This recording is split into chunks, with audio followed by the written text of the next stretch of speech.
안녕하십니까. 오늘은 고린도전서 14장 끝부분을 보겠습니다. 29절부터 30절에 있는 말씀입니다. 29절 40절까지 한 절씩 교독하겠습니다. 고린도전서 14장 29절 제가 먼저 읽겠습니다. 예언하는 자는 둘이나 셋이나 말하고 다른 이들은 분별할 것이요 만일 그렇게 한 자에는 다른 이에게 계시가 있으면 먼저 하던 자는 잠잠할지니라. 너희는 다 모든 사람으로 배우게 하고 모든 사람으로 권면을 받게 하기 위하여 하나씩 하나씩 예언할 수 있느니라. 예언하는 자들의 영은 예언하는 자들에게 제재를 받나니 하나님은 어지러움의 하나님이 아니시오 오직 화평의 하나님이시니라.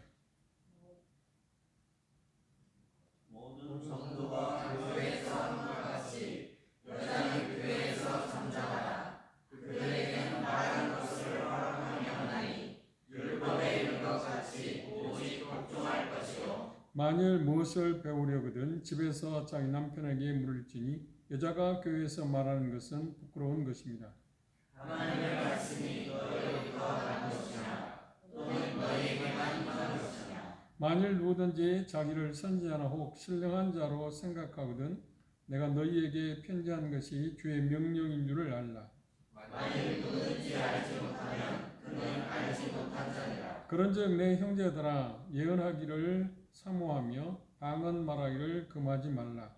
모든 것을 품위 있게 하고 질서 있게 하라. 예, 감사합니다. 오늘 여기 말씀에서 예언에 대한 문제하고 여자들이 자매들이 교회에서 잠잠해야 할 그 당위성에 대해서 언급하고 있는데 이 부분은 생각보다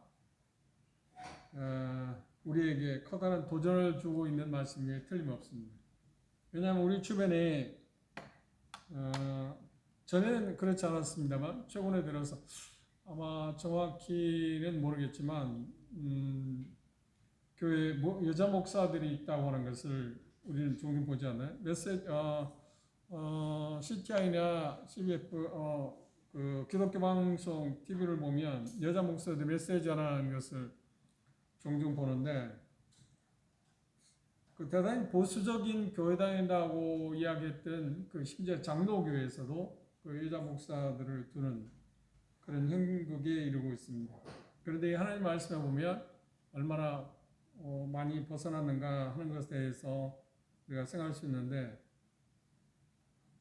그런 부분에 대해서 하나님께서 우리 말씀하신 말씀을 우리가 한번 생각해 보는 게 중요하다고 생각합니다. 사도 시대가 끝나감에 따라서 이어서 자연스럽게 함께 끝나가게 되는 게 마무리 짓게 되는 게 뭐냐면 선지자라고도 말하고 있고 예언자라고 이야기하고 있는 그 시대에 그 하나님의 말씀을 받아서 전하는 사람들, 그런 사람들을 예언자라고 이야기하는데 예언자라고 말할 때 예언의 은사라고 말할 때 미래에 될 어떤 것을 말하는 게 아니라 주로 하나님으로부터 직접 말씀을 받아서 그런 게 계시를 받아서 그것들을 전하는 사람들 예언자라고 선지자라고 이야기했습니다. 그들의 역할은 교회의 기초 놓는 일을 하기 때문에 사도들과 동일하게 같이 그 시기가 끝났다고 이야기할 수밖에 없는데 이 당시에는 예언자들이 있었습니다. 예언의 은사를 받아서 예언자들이 있었는데 그 예언하게 될 때 예언자의 기능이 뭐냐 볼 때 여기 말씀 가운데 딱 두 가지로 딱 한정을 지었습니다. 예언자가 할 일이 뭐라고 여기 표현하기를 뭐라고 말씀하셨나요? 여기 보면 32절 보면 예언한 자들의 영이 예언한 자들에게 제재를 받는데 31절에 했습니다. 너희는 다 모든 사람으로 배우게 하고 모든 사람으로 권면을 받게. 예언하는 이유가 뭐냐면 배우게 하고 권면을 받게 하는 거다. 그래서 오늘 말하는 가르치는 그 역할을 그렇게 이야기하고 있다고 이야기할 수 있습니다. 그런데 예언에 관해서 예언의 은사를 갖고 있는 사람들에 관해서 여기 네 가지 규정을 해놓았습니다. 첫 번째 뭐라고 그랬나요? 지난 시간에 방언에 대한 규정에서 우리는 네 가지를 이야기했었는데 여기 예언에 대해서 네 가지 규정을 해놨습니다. 어떤 경우에 예언자는 하나님의 새로운 교회를 계시를 교회에게 전해주는 역할을 했습니다. 그런데 그들의 역할 가운데 두세 명이 차례를 따라서 예언해야 한다. 뒤죽박죽이 되는 게 아니라 그것에 대해서 첫 번째 언급을 했고요. 그리고 또 두 번째가 뭐냐면 먼저 예언하는 사람들이 있었다고 하면 그들은 그 예언한 것에 대해서 말씀을 계시를 받아서 이야기한 것에 대해서 그게 하나님으로부터 온 것인지 아닌지에 대해서 분별할 수 있어야 한다고 이야기하고 있고요. 세 번째는 새로운 계시가 누군가에게 주어졌을 때 이미 예언하고 있는 사람이 멈춰야 한다. 그래서 새로운 계시가 우선되어야 한다고 하는 것이 세 번째 지침이고요. 그 다음 네 번째는 모든 사람으로 배우게 하고 모든 사람으로 권면을 받게 하기 위해서 여기서 말하고 있는 것처럼 한 번에 한 사람씩 차례대로 해야 한다. 여러 사람이 막 뒤죽박죽 예언하는 것도 아니다. 방언도 마찬가지지만 예언도 같다고 하는 네 가지 것에 대해서 이야기했습니다. 그래서 여기 보면은 첫 번째 이야기한 것처럼 어떤 경우 예언자는 하나님으로부터 새로운 계시를 받아서 전했습니다. 당시는 성경이 지금 신약성이 완성되지 않았기 때문에 성령님께서 예언자들에게 예언의 은사를 받은 사람들에게 하나님의 계시를 주어서 그들이 가르치도록 그리고 배워서 여기 표현하고 있는 것처럼 권면을 받게 하기 위해서 예언자들에게 하나님께서 예언의 은사를 주셨다고 하고 있습니다. 그런데 그 예언자들에게 대단히 중요한 것은 뭐냐면 이미 사도들이 말하고 있는 것에 빗나가서는 안 된다, 벗어나서는 안 된다고 하는 이야기입니다.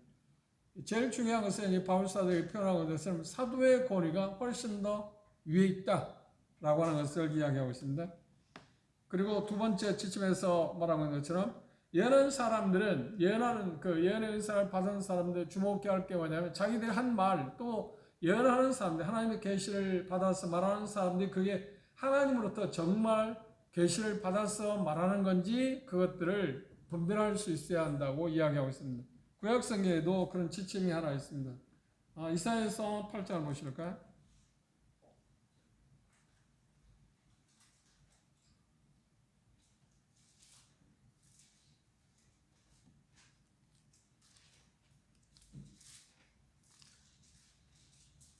이사야 8장 10절에 보시면 20절에 보시면 마땅히 율법과 증거의 말씀을 좇을지니 그들의 말하는 바가 이 말씀에 맞지 아니하면 그들이 정령이 아침 빛을 보지 못한다. 가짜다. 거짓된 거다.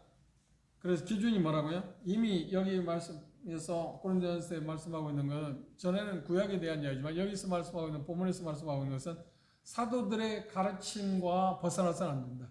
우선이 그곳에 있다고 하는 이야기를 했습니다. 어떤 새로운 계시가 있을 수 있는데 그렇죠? 그 다음 세 번째가 뭐냐면 새로운 계시가 누구에게 주어진다면 예언자에게 예언의 그 은사를 받은 사람이 주어진다고 하면 이미 예언의 은사를 받은 사람이 예언을 하게 됐을 때 가르치는 일을 하게 됐을 때 그걸 중단하고 누구에게 기회를 줘야 한다고?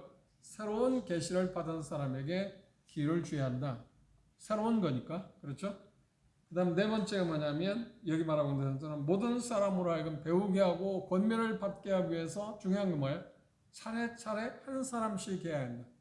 막 2, 3지에서 이렇게 말하고 저렇게 말하고 하면 뭔가 배우는데 문제가 있지 않나요? 그래서 이중 목적, 예언의 은사를 하나님 주신 이중적인 목적이 있는데 첫째 뭐라고요? 배움. 그 다음에 두 번째가 권면을 받기 위해서 하고 있다. 이 당시에 예언자들이 있었는데 그러면 오늘날 예언자가 있는 게 아닙니다. 이미 계시는 예수 그리스도로 말미암아서 완성되었기 때문에 더 이상 계시가 있을 수가 없습니다. 그럼 예언자가 있을 수 없다고 하는 것 그걸 우리가 기억하시고 그러면 오늘날로 말하면 이 사람들의 은사가 어떤 거냐면 이 예언의 은사는 그 사도들과 더불어서 끝났기 때문에 비슷한 게 있다면 하나님의 말씀을 성령을 통해서 받아서 비춤을 받아서 가르치는 사람들, 교사, 목사 그런 사람들이라고 오늘날로 말하면 그렇게 생각할 수 있습니다. 그런데 이 14장 전체에서 바울 사도가 말하고자 하는 것은 14장 전체뿐만 아니라 교회에서 모든 활동들에 대해서 가장 중요한 사항이 뭐냐고 할 때 33절에 있습니다. 뭐라고요? 하나님은 무질서의 하나님이 아니고 오직 화평의 하나님이시다. 이게 가장 기본적입니다. 여기에서 벗어나면 문제가 있다고 하는 말이에요. 방언할 때 무질서한 게 있었잖아요. 예언도 마찬가지인데. 그럼 한 사람씩 한 사람이 차례대로 하고 있잖아요. 왜? 하나님은 질서의 하나님이기 때문에. 그래야만 권면을 받을 수 있고 또 배움을 받을 수 있기 때문에, 배울 수 있기 때문에 그렇다고 하는 겁니다. 그래, 하나님의 성령이 역사하시는 곳에 특징이 하나 있는데 그게 뭐라고요? 화평하다. 화평하다. 어지러움이 아니다. 막 요란스럽지 않다. 화평이 있다. 조화롭다. 규모 있다. 라고 하는 것입니다. 야고보서를 한번 볼까요? 야고보 사도는 그 부분을 이렇게 표현했습니다. 3장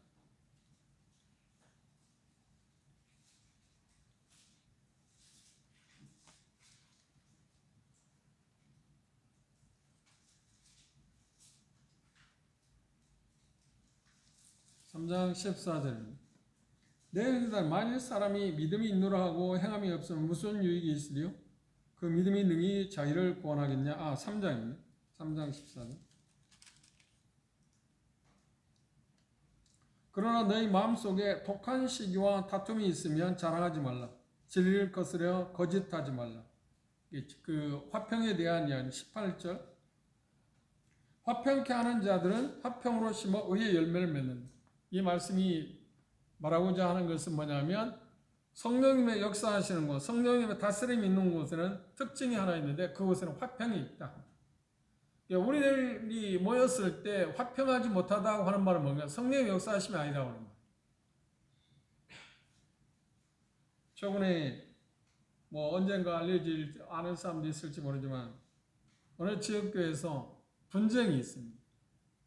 그런데 참 재미있는 것은 재미있다는 말도 대단히 마음 아픈 것은 어떻게 형제들 간에 그렇게 자꾸 분쟁이 있을까요? 분쟁이 있는데 예배를 드린다? 그게 진정한 예배일까요? 분쟁이 있는데 그것에 성령이 역사하실까요? 아니에요. 성령이 역사하시는 거는 분쟁이 없다는 거예요. 화평이 있다. 왜? 하나님은 여기 표현한 것처럼 어지러움의 하나님이 아니고 화평의 하나님이시기 때문에. 그래서 이 말씀이 우리에게 주어졌을 때 기억해야 할 거 아니냐. 누가 다른 사람에 대해서 이렇고 저렇고 말하지만 난 자신이 화평을 도모하는 사람이냐. 그렇죠? 화평을 도모하는 사람. 화평을 저해한다고 하면 다른 사람 때문이든 어쨌든 간에 내가 화평을 저해하는 어떤 언사나 어떤 행동을 하게 된다면 그 성령님의 역사하심을 막는 사람이라는 것을 기억해야 합니다. 대단히 중요한 문제입니다. 그런데 이 말씀을 바울사도 한 이유는 뭘까요? 고린도 교회는 화평이 없었어요. 대단히 난잡했어요. 어지러웠어요. 네가 크다, 네가 잘한다, 내가 받은 은사가 더 좋다.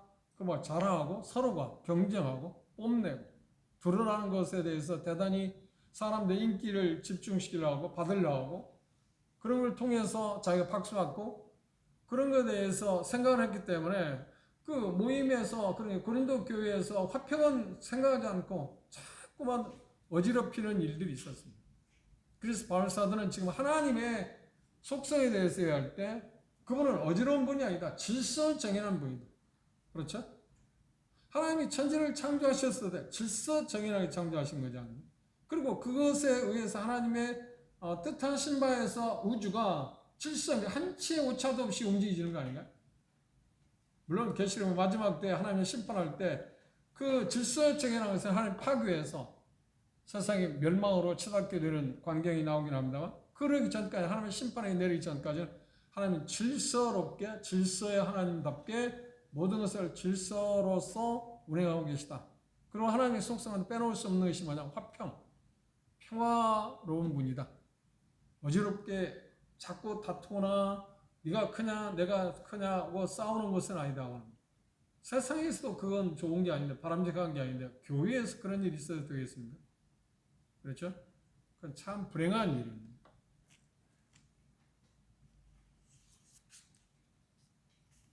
두 번째, 여기 보면 23절부터 38절에 그 일 외에 규정을 하고 있는 게 있습니다. 그게 뭔가요? 그렇습니다. 여자들이 교회에서의 어떤 활동, 봉사 문제에 대해서 이야기했습니다.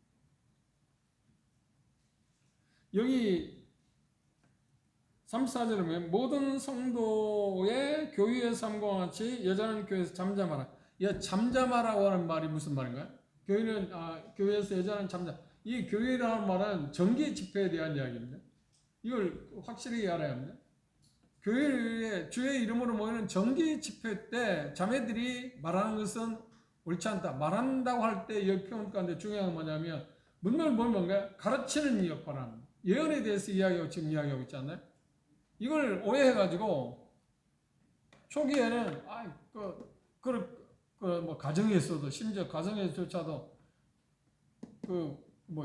힘없다? 아니 어떤 면에서 보면 조금 뭔가 이렇게 어떻게 표현할지 모르지만 뭔가 자기 권위를 행사하기 위해서 남편이 말입니다. 남자가 권위를 행사하기 위해서 정당한 방법으로 권위를 행사하는 게 아니라 이 말씀을 인용해서 조용해라, 잠잠해라, 욱박지르는 그런 일이 있었습니다. 지금도 그럴 수 있다고 생각합니다. 그런데 이 본문에서 말하는 문맥은 그걸 말하는 게 아니라 중요한 것은 뭐냐면 교회의 정기 집회 자매들 가르치는 일, 예언하는 것과 지금 관련되어 있습니다. 그러니까 아무리 똑똑하다고 해도 그걸 해서는 안 된다는 거예요. 한계를 정해 놓았습니다. 그런데 이 말씀을 바울사도 할 때 이렇게 표현했습니다. 뭐라고 표현했나요? 함과 같이 여자는 교회에서 잠잠하라. 저희의 말하는 것, 저희는 뭐예요? 여자들이, 자매들이 말하는 것을 허락함이 없나니 율법에 이런 같이 오직 복종할 것. 율법에도 이미 구약에서도 그걸 하나님이 제안해 놨다. 그리고 신약에서 역시 그렇게 말하고 있다. 그럼 왜 그런가? 왜 하나님께서는 자매들을 이렇게 제안을 했을까요? 교회에서 가르치는 정기 집회에 가르치는 일을 제안했을까요? 그것을 이렇게 암시를 하고 있는 말씀이 있습니다. 디모데후서를 볼까요? 디모데전서입니다.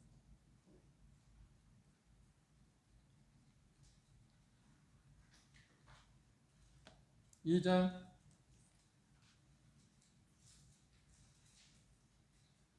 11절입니다. 여자는 1절 순종함으로 종용히 배우라. 여자의 가르치는 것과 남자를 주관하는 것을 허락지 아니하노니 오직 종용할지니라. 이는 왜 그러냐 하면 이유가 뭐냐 하면 하나님이 왜 그렇게 규정해 왔냐 하면 아담이 먼저 지음을 받고 하와가 그 후며 아담이 꾀임을 보지 아니하고 여자가 꾀임을 받아 죄에 빠졌기 때문이다. 그것을 방지하기 위해서 막기 위해서 하나님의 새로운 창조물인 교회에는 제한을 해놓았다는 겁니다. 분명하게. 그 말이 무슨 말이냐면 세상이 어떻게 죄가 처음 들어왔나요? 창세기 3장에 하와가 아내가 여자가 자기가 지켜야 할 원래 위치를 지키지 아니함으로 말미암아서 죄가 들어왔습니다. 그래서 교회라고 하는 새로운 피조물인 교회라고 하는 것은 죄를 들어오지 못하도록 차단하기 위해서 어떻게 했냐면 여자들로 하여금 교회에서 조용히 해라, 잠잠해라. 그리고 이번에 가르치는 것, 그 다음 뭐를 이야기했나요? 두 가지를 이야기했습니다. 주관하는 것. 그런데 본성적으로 한번 생각해 보세요. 우리는 문화가 많이 발달하고 그런 좋은 점이 있습니다. 순기능이 있습니다. 역기능보다도 순기능이 있습니다. 그게 뭐냐면 남녀가 동등하다. 그건 대단히 성서적인 것입니다. 동등하기는 동등한데 그러나 직임에 있어서는 하나님께서 뭐냐 분명하게 제한을 두었습니다. 남자가 할 일이 있고 여자가 할 일이 있다고 정해놓았습니다. 동등하지 않기 때문이 아니라 그들이 창조의 역사에 의해서 하나님 그렇게 말씀하셨습니다. 어떻게 창조할 때 하나님께서 아담을 흙으로 지었습니다. 남자를 그렇죠? 그리고 여자는 어떻게 했나요? 아담의 갈비뼈를 취해서 여자를 만들었습니다. 그래서 여자를 만든 목적이 하와를 만든 목적이 뭔가요? 하와 자신을 위해서가 아니라 아담 남자를 위해서 돕는 사람으로 만들어요. 돕는 사람. 그게 창조의 질서입니다. 돕는 사람이 자기가 주관하는 사람이 아니다니까. 이건 대단히 중요한 문제입니다. 믿지 않는 사람들 세계에서도 제가 그런 사람들 몇 번 봤는데요. 시골에서 그런 걸 봤는데 남편이 그 뭔가 그 자기보다 아내의 입장보다 똑똑하지를 않아요. 그래서 어떤 일을 해가는 데 있어서 조금 어눌해요. 그럼 어쩔 수 없이 누가 어떤 일을 하는가요? 아내가 그런 일을 하지 않나요? 그런데 그런 일을 하는 사람들 보면 어떠냐면 자기 마음가운데 즐거움이 있을까요? 만족이 있을까요? 없어요. 자세히 살펴보면 없습니다. 큰 소리 치고 대단히 뭐 여장부답다 뭐 한다고 하기는 해도 그런 자기 원래 위치에서 주어진 일을 자기가 하지 못하기 때문에 물론 그 부분은 그 남편의 책임도 있죠. 그런데 그 일을 하지 말라는 게 그 일을 하면서 하기는 해야 할 겁니다. 하기는 해야지만 어떻게 남편을 존중히 여기는 게 필요하죠. 무시하는 게 아니라 가르치고 주관하려고 하는 자세가 아니라 돕는 입장. 그걸 어떤 일을 남편이 조금 부족하기 때문에 아내가 똑똑해서 어떤 능력이 있어 그런 일을 할 수밖에 없는 환경이라면 해야 하지 않나요? 그런데 하기는 하지만 어떤 자세로 가르치는 입장을 취한다든지 여기 말하고 있는 것처럼 주관하는 입장을 취해서는 안 된다. 아무리 똑똑한 여자로 남편을 주관하려고 할 때 행복이 없어요. 왜? 하나님이 창조 질서에서 어긋났기 때문이에요. 이게 순리입니다. 근데 그걸 알고 사는 사람 몇이나 있을까요? 가르치고 주관하려고 하는 것은 하나님 그 외에는 이유가 뭐라고 했나요? 죄가 들어오지 못하더라고요. 일종의 방지책입니다. 꼭 기억해야 합니다. 그리고 남편, 형제들 입장에서 그 아내들의 생각할 때 그런 일이 일어나지 않도록 남편의 역할을 잘 해야 하잖아요. 리더 역할을 해야 하잖아요. 나는 종종 결혼에 대해서 생각하면서 물어보기도 합니다. 어떤 형제를 원하냐? 그럼 뭐 이런저런 이야기를 합니다. 그런데 제가 볼 때는 성경적인 면에서 볼 때 영적으로 자기를 리드할 수 있는 사람이면 그게 우선이라고 나는 생각해요. 이게 대단히 중요합니다. 영적으로 리드할 수 있어야 돼요. 그러면 영적으로 리드한다고 하는 말은 무슨 말이냐면 자기보다 먼저 구원을 받았다? 그걸 말하는 건 아니에요.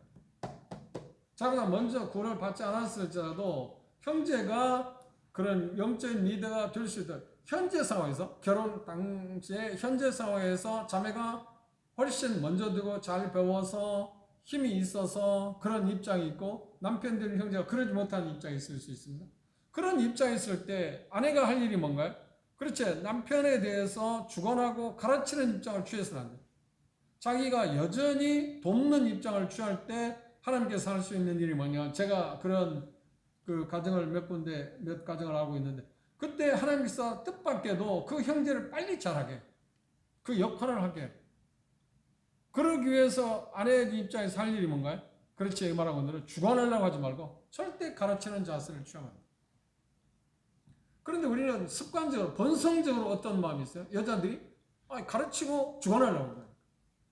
그런데 왜 그러냐? 그게 창세기 3장에 돌아보십시오. 이건 대단히 중요한 원리인데요.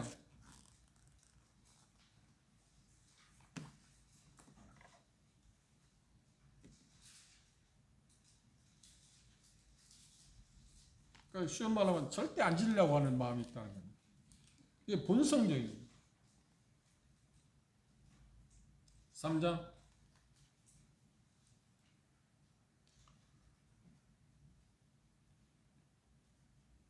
16절입니다. 또 이자에 이르시되 내가 내게 잉태하는 고통을 크게 하되 이게 죄를 하와가 죄를 지었음으로 말미암아서 여자에게 주어지는 일종의 심판입니다. 형벌입니다. 그게 뭐라고요?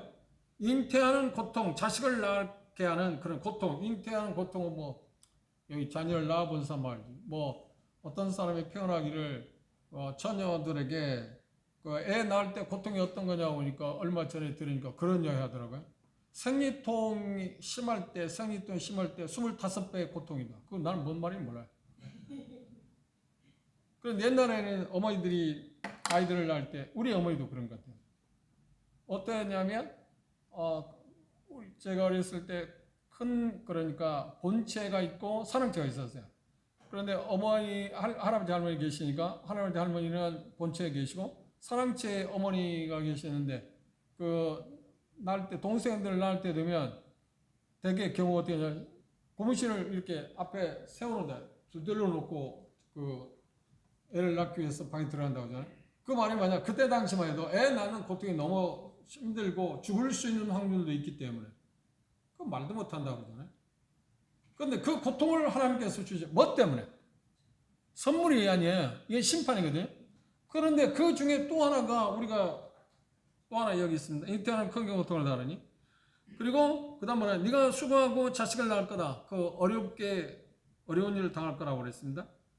그리고 그 다음 뭐라고 하냐. 너는 남편을 사모하고 남편은 너를 다스릴 것이야. 이 말을 보면 사모한다는 말이 무슨 말이에요? 좋은 말 같죠? 아니요. 그 말이야. 여기 말하는 사모한다. 너는 남편을 사모한다. 네가 남편을 이기려고 할 거다. 주관하려고 할 거다. 가르치려고 할 거다. 계속해서 네가 이기려고 할 거다. 그러면 이기려고 하면 할수록 남편한테 어떤 일을 대우를 받을 거라고요? 너를 다스릴 거다. 물리적인 태도를 취할 거다. 그 남자는 멍청해도 절대로 강하지 않잖아. 이게 본성이에요. 여자의 본성 가운데 남자를 이기먹으려고 하는 게 본성대로 있다는 게 죄성이다. 그게 죄를 지음으로 말하는 하나님의 여자들에게 주어진 일종의 뭐냐? 심판이에요. 그런데 그걸 조절할 수 있어요. 그런데 그걸 조절하기 힘들어요. 그렇죠? 애 낳을 때 그걸 어떻게 조절합니까? 마찬가지예요. 남자를 다스리려고 하고 주관하고 지배하려고 하는 그 죄성을 이긴다는 것이 생각보다 힘든 일이에요. 그래 본성적으로 그런 거예요. 그래서 교회라고 하는 곳에는 그걸 차단하기 위해서 어떻게 하냐면 주관하고 가르치는 일을 딱 금해 놓았어요. 그럼 그게 없을 거예요. 그걸 허용하게 되면 그걸 이길 수 있는 방법이 없으니까. 근데 어떤 부분을 하나님께서 우리가 훨씬 지혜로운 분이 아닙니다. 어떤 부분에서는 그걸 허용함으로 말 이길 수 있는 길도 허락한 게 있어요. 그런데 이 부분에서는 하나님께서 아예 차단을 막아놓았어요. 하지 마라. 가르치거나 주관하지 마라. 이유가 뭐라고요? 여기 말씀 가운데 디모데전서 2장에 세 가지 이유를 들었습니다. 네가 먼저 짐을 받지 않았다. 여자가 짐을 먼저 받잖아. 남자가 짐을 먼저 받았다. 그리고 두 번째 이유는 뭐냐? 너는 여자에 대해서 남자를 돕기 위해서 만드는 거지. 남자를 돕기. 그러니까 배필요한 조력자, 돕는 사람. 그게 여자들의 삶의 그것을 선택하고 그렇게 따라갈 때 여자는 참 행복해. 진정한 행복은 거기에 있는 거야. 남자는 뭔가 자기가 영적으로 하나님의 말씀에 따라서 사랑으로 잘 다스려갈 때 행복하고 그러지 못할 때 행복하지 못하고요. 여자들은 가르치고 주관하지 않고 돕는 역할을 하게 될 때 행복합니다. 거기에 행복이 있어요. 그런데 본성적으로 어떤다? 쌍방이 다 그렇게 하고를 원하지 않아요. 근데 분명히 죄에 대한 대가로 여자들이 어떤 본성을 주어졌다고요? 남자를 이기먹으려고 한다. 쉽게 말해요. 사모한다는 말이 좋아한다 그런 쪽이 이야기합니다. 자꾸만 남자들이 하는 일에 대해서 저항하고자 하는 말씀입니다. 그런데 이 말씀에서 보면 뭐냐면요. 주관하고 가르치려고 한다. 그렇지. 여러분들 가운데도 남편과 아내를 비교할 때 여러분들이 똑똑한 아내들이 있습니다. 제가 몽골에 중국 가면 일반적으로 되게 그런 것 같아요. 그 공산주의 치하에서는 그런 것 같아요. 남편에 비해서 아내들이 되게 똑똑해요. 정말 내가 그 몽골에서 봐도 그렇고 중국에서 봐도 그렇고 대단히 똑똑해. 여자들이. 아내들이 남편보다. 그럼 남편들이 꼼짝 못해. 그런데 꼼짝 못해서 할 때 그 아내가 행복할까요? 내가 행복하게 보이질 않았어요. 내가 그렇게 생각하기 때문에 그런 게 아니고 하나님의 말씀에서 했지만 절대 행복하지 않습니다. 그런데 본성이 그렇다는 거예요. 그런데 죄를 지음으로 말하면 사람의 주어진 일종의 형벌이라니까요. 죄값이야. 그걸 우리가 이겨내야. 그래서 교회는 그걸 차단하기 위해서 했대. 그렇죠. 주관하고 가르치는 것을 허용하지 않아요. 항상 우리 마음 가운데 자매들 입장에서 생각이 갈 거 뭐냐면 나는 돕는 사람이다. 어떻게 도울 수 있을까? 어떻게 가르치고 어떻게 주관할까가 아니고 부부싸움이 일어난 이유들 가운데 자세히 보면 어떤 건가? 어떤 게 있나? 이 본성 때문에 나타나는 거 아닌가? 아내들이 남편 이기먹으려고. 물론 남편이 그걸 그런 원인을 제공했을 수도 있겠죠. 그러니까 그러긴 하겠죠. 그럼 그때 지혜로운 아내라면 어떻게 할까요? 아니지. 그런 태도를 취하면 안 되죠. 그렇게 하면 어떻게 할까요? 너는 물리적으로 남편으로부터 어떤 대가를 받게 된다. 그게 이상하잖아요. 이 말씀을 생각하면 정말 하나님이 놀랍다. 하나님의 말씀을 미처 그걸 우리가 생각하는 사람이 누가 있나요? 왜 그러냐고 누가 가르쳐 주나요? 근데 하나님은 뭐라 하는데 성경 하나님 말씀에서 장세기에서 이미 말씀했어요. 그걸 대다수 사람이 모르고 살아요. 아내가 계속 남편을 이겨먹으려고 하면 할수록 남편은 아무리 좀 어리석다 똑똑하지 못한 남편이라도 물리적으로 행사한다. 그리고 심하면 어떻게 돼요? 폭력을 당할 수도 있겠죠.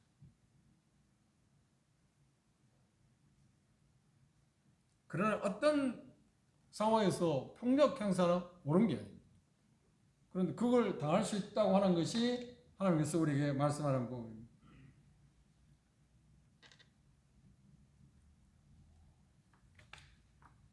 그럼 여기 말씀에서 세 가지 이유에서 여자들은 교회에서 말하는 것, 다시 말해 가르치는 것, 예언하는 것이 금지되어 있다. 그런데 그 부분에 대해서 이야기할 때 하나님의 교회에서는 남녀 역할의 적절한 어떤 질서, 관계에 대해서 뭐라고요? 세워놓았어요. 어떤 이유로도 이 질서와 그 어떤 관계를 깨서는 안 되는 거죠. 왜? 하나님께서 정해놓은 거니까. 그렇죠? 이것에 대해서 우리 문화는 어떠냐면 지금의 세상은 그 하나님은 너무 편협한 분이 아니야?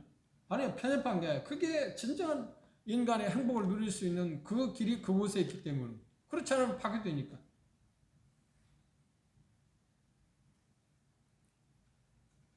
그래서 중요한 것은 뭐냐면 남자들은 사랑으로 이끌어야 하고 여자는 사랑에 순종해야 한다. 순종으로 이것이 하나님의 계획이라고 하는 것입니다. 그런데 많은 사입이 교회사적으로 그렇습니다. 그리고 은사주의자들의 모습을 보면 이것을 이 하나님의 원리, 원칙에 대해서 파괴시켜 놨어요. 제가 지난 시간에 했잖아요. 오순절 계열 그 방언이 시작된 건 1905년에 누구부터 시작했다고요? 감리교회 여전도사로부터 시작. 하나님의 말씀에 대해서 분명히 말씀하고 있는데 거기에서 벗어나서 어떤 여자로서 어떤 위치에 가르치고 주관하려는 태도를 취하는 사람들이 특징이 뭐냐면 사이비 그리고 뭔가 잘못된 사람들에서 나타나는 현상이라는 거예요. 이게 하나님께서 우리에게 말하고 있는 것입니다. 그런데 이 말씀 가운데 말하는데 여자들이 교회에서 가르치고 어떤 주관하고 가르치고자 하는 것은 뭐예요? 그게 어떤 거라고요? 부끄러운 거다 수치스러운 거라고 하잖아요. 근데 수치스러운 일이라고 생각하는 사람이 있나? 당당히 얘기하잖아. 그럼 나는 종종 그런 생각을 해봐요. 여러분들 가운데 그런 것을 보았는지만 아니 그 여자 목사들이 메시지를 전하는데 그 숨어서 아멘 하고 조선비고 뭔 일이야 도대체?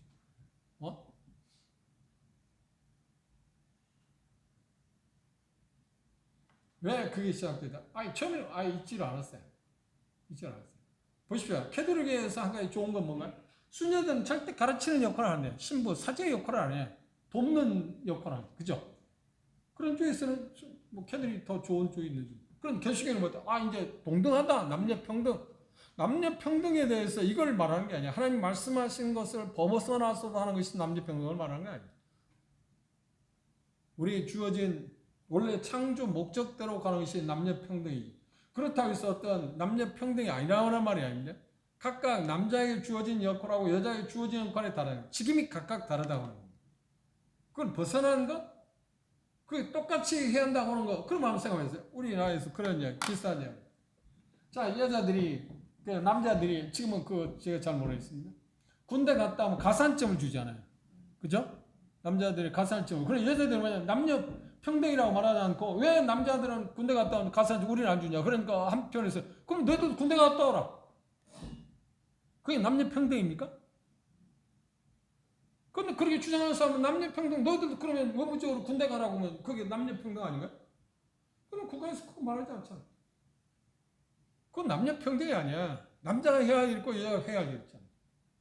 그것이 저해되는 것, 제한되고 어떤 것에 대해서는 반기를 드려야겠죠. 그건 남녀 평등이 아니라고 말할 수 있어야 하는 거예요. 분명한 것은 하나님께서 우리를 창조하셔서 남자할 수 있는 직임하고 여자가 할 수 있는 직임이 따로 있다니까. 그게 남녀 평등에 문제가 있는 게 아니에요. 똑같은 것인데 그걸 오해해서는 안 됩니다. 그 부끄러운 것이라 그랬습니다.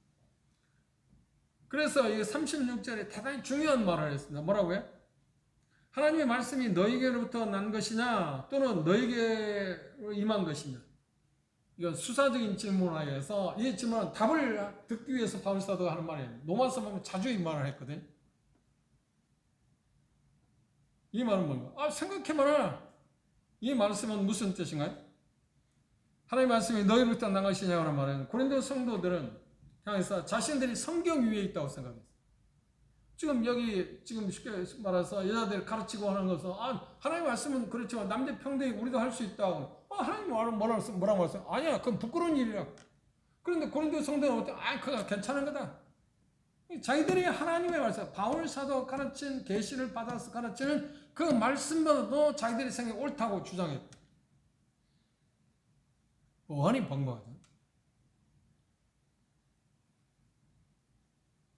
그리고 성경을 무시하고 자신들의 성향에 따라서 어떤 것을 했습니다. 그리고 사도 바울이 말한 것에 대해서 도전을 했어요. 그래서 바울 사도는 말합니다. 너희들이 하나님으로부터 말씀을 받았느냐?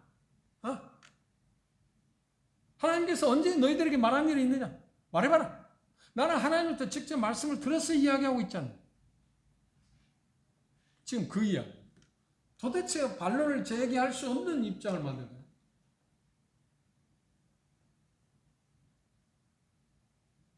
그래서 날카롭게 바울 사도는 그들을 향해서 도전하고 있어요. 하나님의 말씀이 너희로부터 한 것. 다시 말하면 무슨 말? 너희들이 언제 하나님의 말씀 받은 일이냐? 계시를 언제 받았냐? 나는 계시를 받았을까? 여러분들 가르쳤잖아. 그거 있으면 내놔보라. 당신들이 지금 고린도 성도들에게 지금 하고 있는데 어지럽게 지금 말도 못해 너희들을 사사롭게 너희들의 생각대로 하고 있는데 하나님 말씀은 내가 계시를 받은 말씀보다 더 위에 있다고 생각하고 그렇게 하는데 언제 그런 말씀을 받은 일이냐? 그거 말할 수 있나? 받은 일 있어요? 바울사가 이 이야기하는 것은 그 당시 문화나 그걸 기준으로 하는 게 아닙니다. 정서 아니야, 그걸 말하는 게 아니야. 좀 전에 남녀 평등에 대한 그런 문제가 아니야. 하나님께서 이 부분에 대해서 계시를 받아서 말씀을 했다. 그 말씀이 최종 복이니까 그 말씀에 우리는 복종하고 순종해. 나도 마찬가지다. 누를 만나.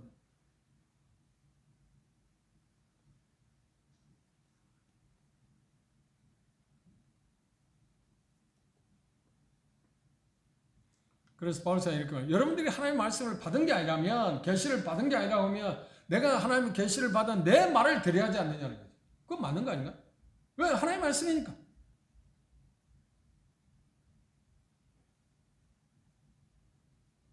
그런데 그것이 모든 곳에서 어느 지역교회나 어느 곳에든지 그건 통용되어야 한다. 그것에 이의를 제기할 수 없다는 거예요. 그런 게 있을 때 말해요. 그때마다 우리는 그렇게 말해요. 당신이 하나님 계시를 받은 일. 다시 말하면 그렇게 하나님께서 말씀한 일이 어디에 있느냐고 이야기해요. 그죠?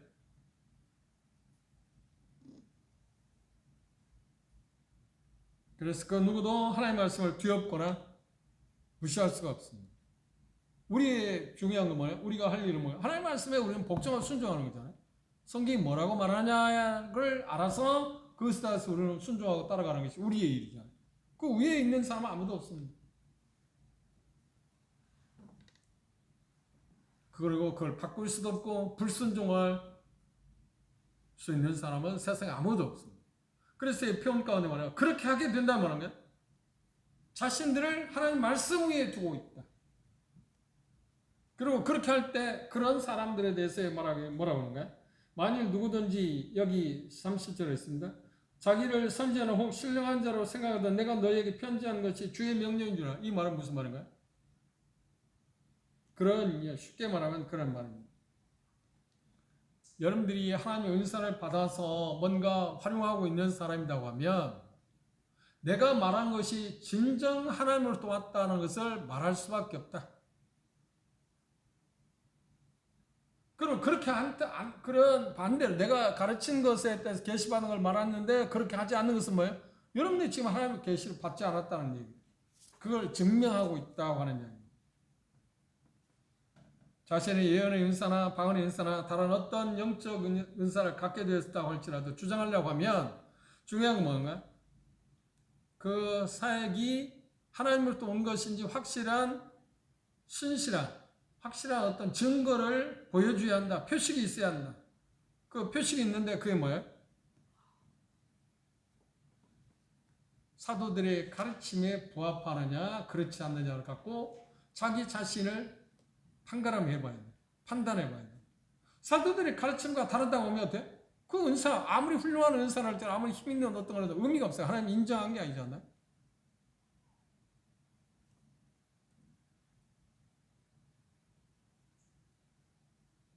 그래서 바울 사도 가르침에 따라서 원칙에 따라서 맞게 사용하는 것이 그것이 진정한 것이냐 가짜냐 진짜냐 가짜를 구별할 수 있는 것이다. 쉽게 말하면 사도 바울의 가르침은 그러니까 바울 사도가 그 성령을 통해서 계시를 받아 지금 이야기했잖아요. 그것에 대해서 누구도 바꿀 수 없다. 이의를 제기할 수 없다. 왜? 하나님이 주신 거니까. 척도 잘하고 재볼 수 있는 거라고 이야기했습니다.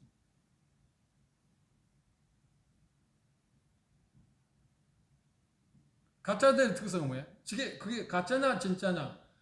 예언의 은사를 받은 사람 예언하고 방언의 은사를 받은 사람 어떤 교리교회 수많은 은사들 있잖아요. 그걸 활용할 때 사용하게 될 때 그게 진짜냐 가짜냐는 뭘로 알 수 있다고요?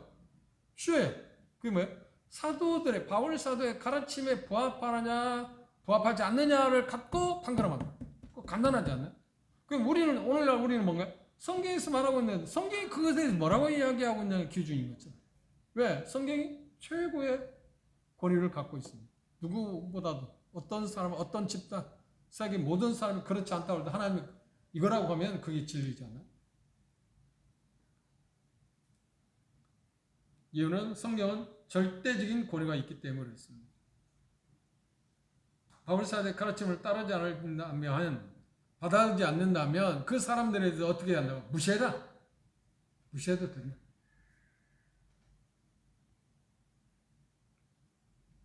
그래서 37절에 그렇게 이야기하고 있습니다. 만일 누구든지 자기를 선지자나 혹 신령한 자로 생각하거든 내가 너희에게 편지하는 것이 주의 명령이니라. 만일 38절에 누구든지 알지 못하면 그는 뭐래요? 알지 못한 자. 이 말은 뭡니까? 내가 말한 대로 행하지 않으면 그는 무시해도 된다. 의미가 없는 사람이다.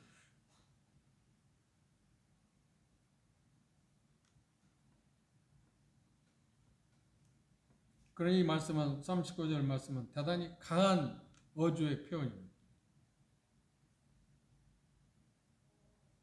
바울 사도는 빌립보서 3장 12절 13절에 보면 개인적으로 그분에게도 약점이 있었습니다. 그죠? 연약한 점이 있었습니다. 어떤 게 있는 거 볼까요?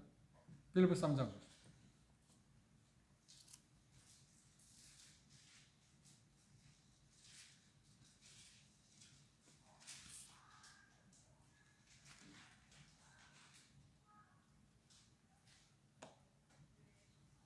빌립보 3장 12절부터 보겠습니다.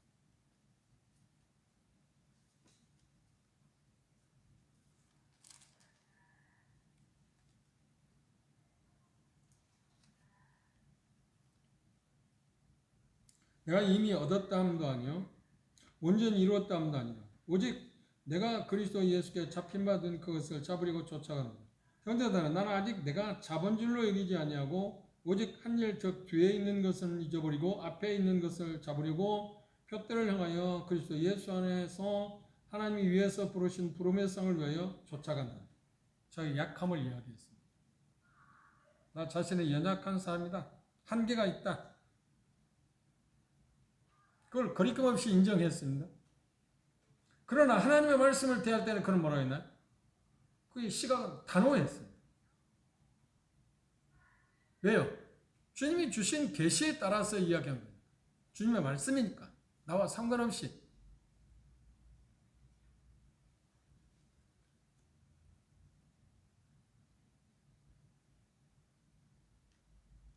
바꿔 말하면 내가 말한 것은 주님의 가르침이요 주님께서 내게 준 명령이다. 그래서 난 그걸 이야기했을 뿐. 그래서 그걸대로 하지 않는 것, 내가 가르친 대로 내가 계시받은 것을 이야기했고 그 가르침에 순종하지 않는 것은 뭐라고요? 그 사람은 어리석은 사람이야. 그냥 무시해라. 그 말을 어렵게 말했습니다. 누구든지 알지 못하면 그런 알지 못한 자다. 어리석은 자이기 때문에 어리석은 자로 취급하라. 그런 사람을 무시해버려. 대단히 무서운 이야기 아닌가요? 그가 미련하면 미련한 대로 놔두라는 거예요. 그가 바보면 바보처럼 취급해라는 거예요. 그거 뭐 이리 하지 마라. 대단히 엄격한 말 아닌가요? 요약하면 뭔가요? 그 누구도 그들의 어떤 위치, 우리가 주목해야 할 겁니다. 어떤 훈련 받은 것, 자격, 경험, 달란트가 무엇이든 간에 바울의 가르침은 뭔가요? 예수 그리스도를 통해 성령을 통해서 계시를 받은 것입니다. 자기 만들어낸 게 아니잖아요. 조작한 게 아니잖아요.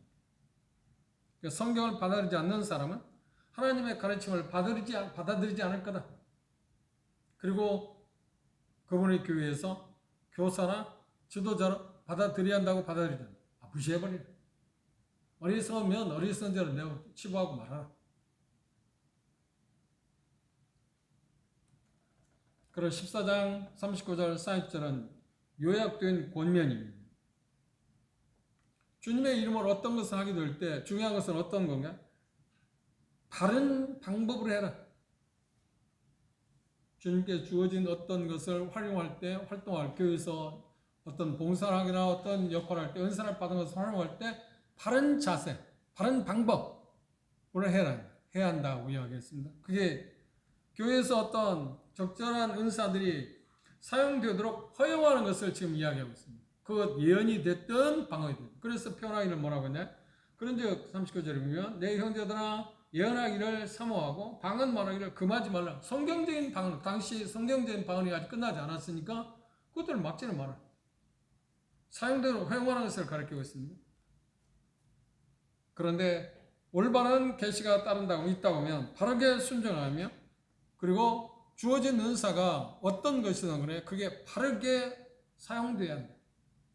원칙에 입각해서 사용돼야 결론적인 부분이죠. 그죠? 그럼 앞에서 얘기한 것처럼 방언에 대해서 대단히 혼란스러웠는데 그것에 대해서 성경적인 방언을 하게 될 때 바른 자세를 취해야 할 거고 예언도 마찬가지입니다. 모든 은사 활용에 있어서 주님으로부터 온 것이라고 하면 하나님의 말씀에 비추어서 바울 사도가 가르친 그 가르침의 사도들의 가르침의 기준에서 바른 방법을 갖고 건전하게 그 일을 해야 한다고 이야기했습니다. 그런데 그 표현을 뭐라고 그랬냐면 이렇게 변했습니다. 40절에 보면 모든 것을 적당하게 하고 질서대로 적당하게라는 말을 여러분의 개정판은 뭐라고 했어요? 품위 있게 하라고. 우아하게 질서 있게 차례로 조화롭게 아름답게 해야 합니다. 바른 자세를 취해야 합니다. 왜요? 하나님은 질서의 하나님입니다. 그리고 쉽게 얘기한다면 하나님은 품이 있는 분이기 때문에 그 품이 있는 분이면 그분의 자녀들도 품이 있게 행동해야 하지 않나요? 그죠? 그분이 아름답다면 그분의 자녀들 아름답게 행동해야 하잖아요. 태도에 있어서.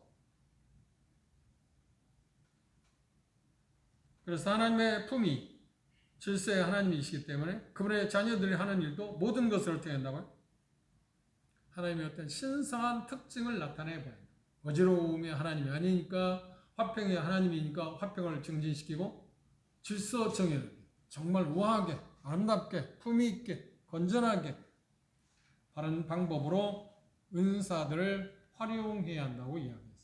이게 지금 12장에서부터 13장, 14장 마지막 부분의 그 표현은 교회의 교회에 주어진 은사가 다양한데 그 은사를 활용하는 데서 대단히 난잡스러웠잖아요. 좀 혼란스러웠잖아요. 그럼 결론이 뭔가요? 그것을 하나님이 성품처럼 품위 있게 해라. 어지럽게 하지 말고 화평을 저해하지 말고 정말 화평을 증진시키는 쪽에서 남보다 더 존중해 여는 마음으로 그것들을 해야 한다고 했습니다. 오늘 이 본문에서 가장 중요한 건 뭐냐면 여자들의 위치입니다. 그걸 오용해서도 안 되고 오해해서도 안 됩니다. 지나쳐서도 안 되고 그렇지 않으면 가감해서도 안 됩니다. 더 넘어서도 안 되고 더 줄여서도 안 되고 있는 대로 하나님 말씀은 있는 대로만 우리가 받아 기억하시죠? 여자들의 위치는 뭐라고요? 가르치고 주관하는 입지가 아니고 돕는 사람이다. 성경 하나님께서 여자를 창조하신 목적 이 본연의 모습을 우리가 잘 지켜간다 보면 그런데 그게 쉽다고요? 아니요 어렵다. 본성적으로 그렇게 하기 어렵다. 이게 자연스럽지 않다. 이건 정말 뼈를 깎는 아픔이 있습니다. 왜요? 죄의 결과로 말미암아서 하나님이 우리에게 본성적으로 죄의 씨가 우리에게 박혀 있어가지고 그 시가 어떠냐고 계속 남자들이 저항하고 덤비려고 하는 거예요. 이게 뭐라고 하는 거예요. 그건 똑똑한 여자냐 똑똑한 여자가 아니냐고 상관없이 언제든지 그게 돌출할 수 있다. 그걸 누른다는 게 얼마나 힘든 얘기예요. 본성이니까. 그렇죠? 이건 여자들에게만 주어진 특별한 본성입니다. 왜요? 남자들은 여자를 이기려고 할 필요가 없습니다. 그렇죠? 창조 유기의 질서에서 하나님께서 원래 아담을 만들어 놓고 아담을 위해서 하와를 만들었어요. 아담이 하와를 위해서 만들어진 게 아닌데, 그러면 아담은 누구를 위해서 만들어졌나요? 하나님을 위해서 만들어졌어요. 그 자세를 우리가 취하는 거예요. 특별히 믿지 않는 남편들과 사시는 분이 계시는데, 믿지 않는 남편들에 대해서 우리가 조심해야 할 게 뭐냐면, 베드로전서에서 3장에서 그렇게 하냐? 말로 하지 말고 품이 있는, 그렇죠? 온유와 정절로서 남편을 뭐라고요? 마치 사라가 아브라함을 주처럼 대한 것처럼 그렇게 대하라는 거예요. 근데 우리는 그동안 어때? 믿지 않는 남편한테 무시해버렸어. 아니야, 그러면 안 돼. 항상 존중이 여기고, 그리고 돕는 입장을 취하고, 그럴 때 정결한 모습을 보고 어떻게 해? 남편이 감동을 받아서 주님께 돌아올 확률이 있다는 거예요. 우리가 그걸 했겠지만, 그런데 대다수가 남편이 이 하나님 말씀에 대해 믿음에 대해서 싫어하는 이유가 뭐냐면, 아내가 대단히 불순종하고 자기를 계속 이기모하는 그 자세를 취한다는 거예요. 어떤 면에서 맞는 게 있죠. 예를 들어서 주일마다 하나님께 예배드리러 가야 한다. 남편이 못 가겠나 하면 어떻게 하는 거야? 그렇죠. 어떤 경우에서는 남편을 존중해서 그래, 당신이 오늘 화가 나서 그러니까 내가 오늘 안 가겠다. 그런데 내가 그래도 다음 주에 나 간다고 하고 한 주 안 갈 수도 있잖아요. 그런데 계속 안 가면 안 되잖아요. 그리고 그 다음 주 또 못 가요. 내가 당신한테 이야기했잖아요. 이번 주는 내가 갈 수밖에 없다. 그러다 이번 주도 못 가겠다. 그러면 내가 이번 주까지 양보하겠다. 세 번째 주로 돼? 세 번째 주는 내가 가야겠죠. 그런데 더 안 돼서 세 주까지 안 갔어. 그럼 넷째 주에 또 가야. 넷째 주 못 가게. 그럼 다섯째 주를 못 가게 또 말이 안 해? 아니야. 그때는 아니죠. 내가 이제까지 한 번, 두 번, 세 번, 네 번까지는 내가 당신이 말하는데 순종할 수 있었는데 더 이상은 어렵겠다. 미안하다. 나를 좀 이해해라. 그리고 이렇게 편하게 줄 겁니다. 왜 당신이 나한테 그렇게 이야기하는데 윽박지르는데 그렇게 하는 합당한 이유 세 가지만 나한테 제시해요. 왜 꼭 그렇게 할 수밖에 없는가? 내 입장에서 나는 당신한테 이렇게 해왔는데 당신 입장, 내 입장에서 한번 생각해보고 꼭 그렇게 할 수밖에 없는 당위성을 세 가지 이유를 들어보라고요. 대단히 그런 때가 그런 어떤 감정 전체를 했을 때 대단히 이성적으로 접하는 게 대단히 중요해요. 남편과 관계에서 특히 남자들과 관계에서 이성적으로 접하는 감정적으로 가면 안 돼요. 그런데 남자들은 대다수가 이성적인데 여자는 감성적이잖아요. 근데 감정적으로 갈 수밖에. 근데 그걸 극복하는 게 생각하기 쉽지 않아요. 그런 상황이 있을 때 우리가 할 수 있는 거 뭐예요? 하나님 지혜를 구해야죠. 하나님 제가 이때 어떻게 해야 합니까? 주님 내 마음에 주님 마음을 주십시오. 그리고 주님이 당하는 일들을 생각해보고 그걸 접근하는 거예요. 그렇죠. 실수해요. 실패할 겁니다. 싸울 수도 있고 덤빌 수도 있고 조언하려고 가르칠 수 있는 입장을 취하게 됩니다. 그런데 그게 계속하면 안 되잖아요. 한 번쯤은 그런 태도를 취하지 않을 때 남편은 그런 모습을 보고 하나님께서 어떻게 하나님에 대한 주님에 대한 후심을 불러일으켜서 주님께로 나오게 하는 그런 과정이 있다고 베드로 사도는 우리에게 분명해요. 그렇죠? 그런 태도가 우리에게 대단히 중요한 문제입니다. 다음 시간에 이제 부활에 대해서 기독교의 가장 중요한 핵심 진리라고 이야기하는 부활에 대해서 시방에 생각해 보도록 하겠습니다. 기도 마치겠습니다.